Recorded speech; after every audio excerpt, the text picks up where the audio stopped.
My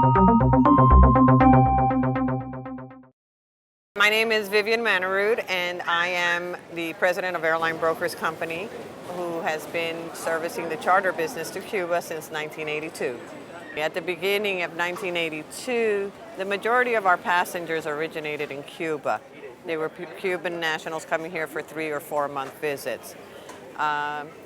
Back then, they did not allow much family travel from the Cuban side. The U.S. and President Reagan did encourage family travel, but the Cubans restricted it.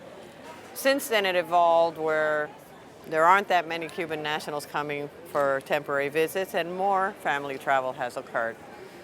It's all been quite a humanitarian issue, and all presidents since President Reagan have understood that. Until President Clinton, he restricted the travel to once a year after the rafter crisis. Then, of course, George W. Bush restricted it even further, which was every 3 years and with a license. Whether you agree with travel to Cuba or not, to have been put in that situation where the government tells you you can't visit your family, I don't think any other ethnic group would have allowed that to happen. So now when President Obama came back, first he let the once a year, and then now we're waiting and waiting and waiting for the new regulation, which the president has instructed to allow the free travel visiting family as many times as they want, and also no limits on the remittance. All these people were waiting every 3 years, that was George W. Bush's policy.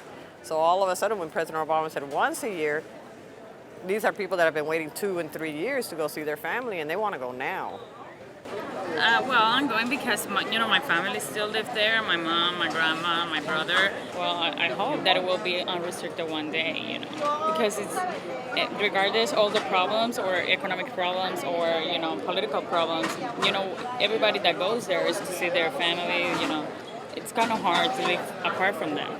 We're waiting, and so are the passengers, and they're very anxious to be able to go visit their family as many times as they wish, which is their right.